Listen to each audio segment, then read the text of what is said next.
For today's video, we're going to do a trail preview of Tahoe Mountain.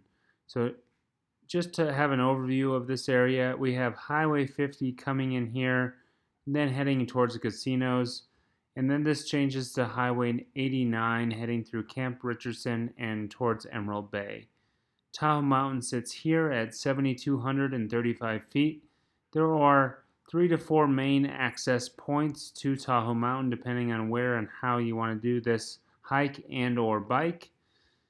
You can access it through the Gardner Mountain area here at Panther Lane. You can also access it over here at Forest Mountain Drive, at Dundee Circle, or Deveron Way.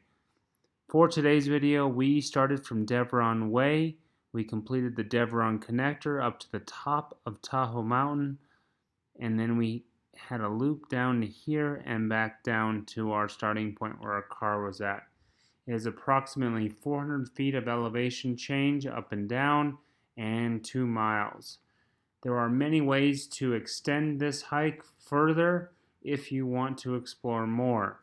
One of the most unique things about this hike is that you are about 1,000 feet above lake level. You have beautiful views over Lake Tahoe from the top. You also have views over to Mount Tallac and other iconic peaks around South Lake Tahoe. Alright, we're out for a late morning hike before the thunderstorms kick in. We're heading up Tahoe Mountain from a different direction, the Deveron connector.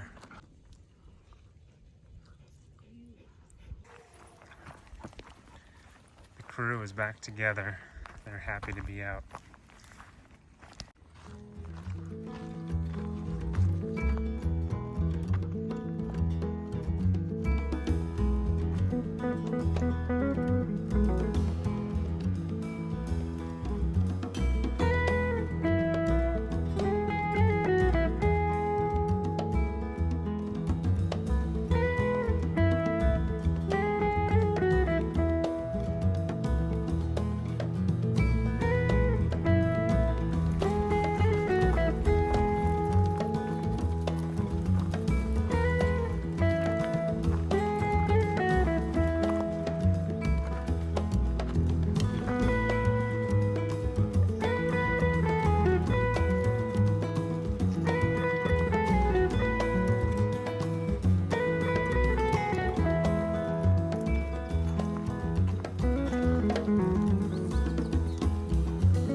We're just about at the top, Tahoe Mountain.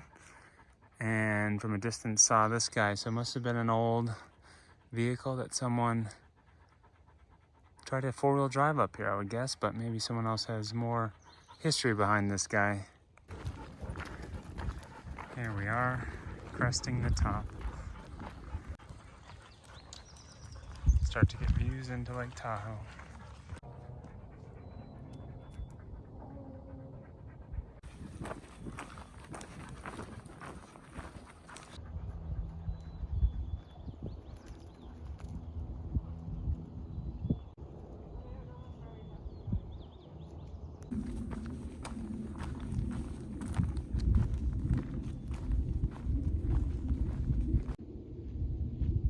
Can't see much of it, but that is Fallen Leaf Lake down there underneath Tahoe. Still some snow left on the north-facing slopes.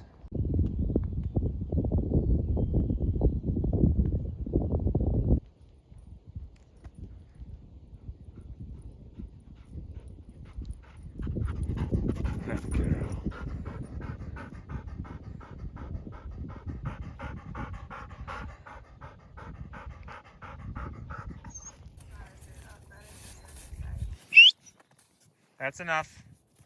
Come on. Just a little bit. You can't get soaked. No. Come on. Let's go. Yeah, you can play out here as long as you want.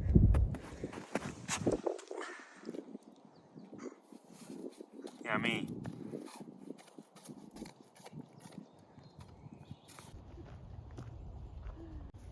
Look at Tahoe go. Okay.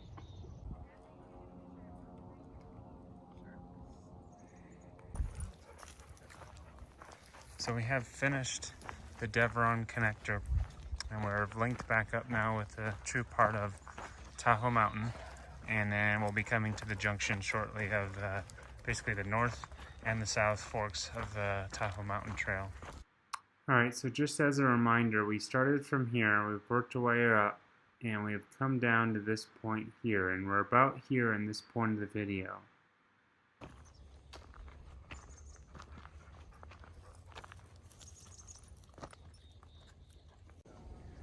So to give you a little perspective from our view from here, you can see straight ahead of me as I zoom in, there's the road to Echo Summit, and then Christmas Valley, and then behind it, up and over there, is heading towards Kirkwood, more this way.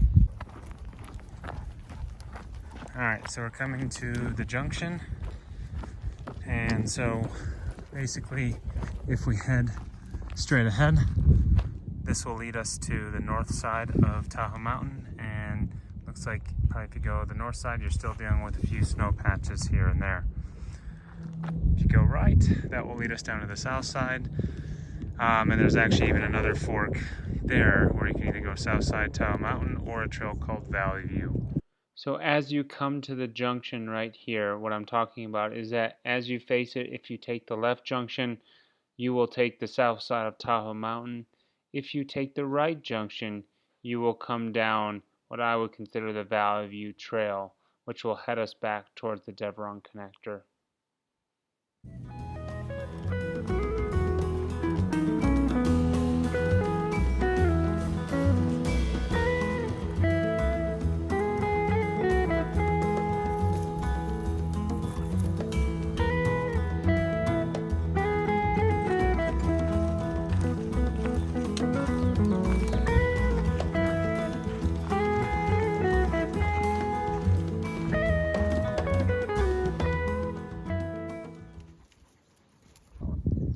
Again, this is a burn area, the 2007 Angora fire. It's pretty interesting to look at the undergrowth and the trees that did survive.